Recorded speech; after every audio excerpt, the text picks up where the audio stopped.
Hey all, today we're breaking down the Anti-Hair Fall Scalp Serum from Dr. Barbara. Recently I've been getting a lot of ads for serums with big claims and going through the composition of a number of these serums and gotten quite a good idea of what is out there. So if you're looking for a serum to treat hair fall or hair loss, this might be helpful for you, especially given that the differences in prices and efficacy deviation. So I will be reviewing a number of serums in the near future, but I wanted to start with this one because I thought it was quite interesting, especially given the price tag and the 4.9 star.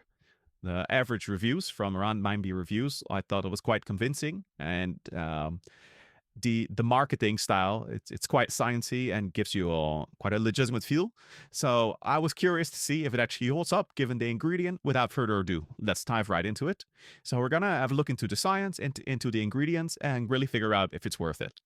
So right from the start, it's at a 50 milliliter bottle, a $100 price tag, or 85 if you subscribe.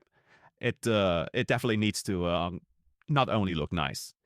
So it says that it strengthens your hair, cuts down breakage, and shields your hair from heat pollution and UV stress. And right off the bat, I find the discrepancy between hair protection and reduction in hair fall. Delineated the active ingredients as well as added the whole ingredient list. And this is quite accurate. I'll post a list of the entire ingredient list. But from my research, I didn't find any overtly mentioned in the other ingredients. They're primarily stabilizers and stuff like that. But from the active ingredients, there are definitely a few that have shown to be beneficial in a few ways to hair fall and hair loss. And those are primarily the glycerin, the pantyhol, the purslane extract, the hyaluronic acid, sunflower seed sprout extract, terra extract, and camellia extract. And finally, the European Larch extract. And these are quite interesting ingredients, not that often used in serums. And I think there is a good reason for that. Let's go to the first ingredient, the Camellia extract. I think this one has the most scientific backing as to what I could find. So in a 2022 study, it shows that it fights the DHT. That is a hormone that is involved with the shedding, involved with shedding your follicles in androgenic alopecia, also known as female or male baldness. So this potentially could help in the blocking of DHT and could be beneficial for anyone suffering or having issues due to androgenic alopecia. The one thing that I immediately crossed my mind is that from the feeling that I get, it's primarily targeted to women. And given that it is the most effective or active ingredient that they have, I feel like they could be targeting more pheno hair loss causes and not so much targeting the DHT, which is and not so much women. Going up to the second ingredient, terra extract. The research for this, again, in a 2022 study in dermatology, it says that teratonin potentially helps with the waking up of the derma cells, and that is really what drives hair growth.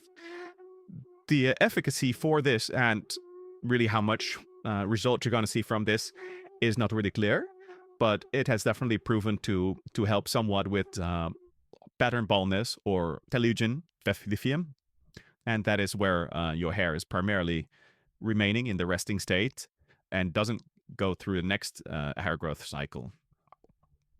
The next ingredient was European Larch extract. This one is tied to, well, Rodenzol, which some hike as being an ex-minoxidil killer, but it's supposed to spark the stem cells and push hairs back into your growth cycle. But the research and efficacy evidence for this ingredient really isn't there. If you are able to find any studies that substantiate the claims that are made about this extract or basically any research, I would be very keen to have a look at it. So please feel free to send that over. And that basically is the last one of the really hair loss targeting ingredients. There is one more, the bacquinol or pro-vitamin 5. It has been shown to boost follicle cell growth or keep them from dying off, but it's not really a direct hair cure loss, but it's just really beneficial for keeping your hair and your follicles healthy. So whether you'd consider that ingredient really impacting your hair loss is something you'd have to decide for yourself. And the same goes for all the rest of the active ingredients. So for hyaluronic acid, purslane extract, sunflower seed sprout extract, right? These are all good ingredients for keeping an overall healthy scalp, healthy follicles, hydrating, providing antioxidants, but they're not really working on any type of mechanism that supports or stimulates hair growth fundamentally.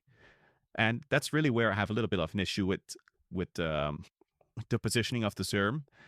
Um, it is primarily positioned as a hair fall or hair loss serum, which it might potentially do, but given for the price and the amount of the amount that is contained in a single purchase, really there is not that much. Really, there aren't many ingredients that will actually stimulate the follicle by itself, like a minoxidil, or work on a hormone like finasteride. So that's where I have a little bit of an issue, the way they're positioning this, especially if you consider that they're primarily targeting women, where DHT-related hair loss is a substantially issue as opposed to men. And if I'd have to give them the benefit of the doubt, okay, for what type of hair loss will this be beneficial? Perhaps unique alopecia or telogen, effluvium. So both of these could potentially add some benefit of the Camellia extract and the Tara extract and panthenol, but again, are not really supportive in the literature to that extent. And for either males or females who are already on a DHT blocking compound like finasteride or testosterone, which will be much more potent than this, it really won't have any benefit.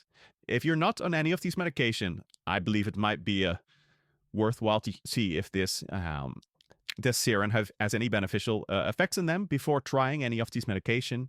And we're getting back to the price, because you can get a number of these individual ingredients for a much better price, where you have much better insight of how the ingredients are extracted from their source and to what dosage they are in certain serums.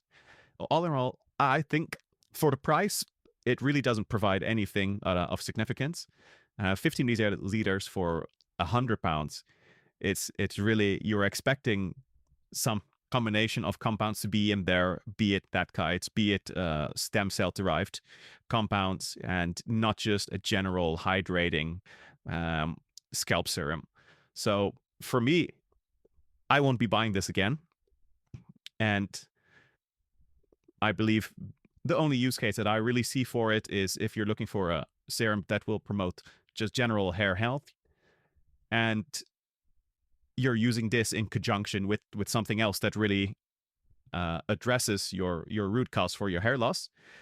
Apart from that, the price, the composition, the vagueness of ingredients, or at least the dosages, really give me much confidence in their efficacy. And for a 4.9 star rating with manual reviews, I'm not sure exactly what they're referring to, and I can't really see as to how they're seeing these effects and how they're so positive about it.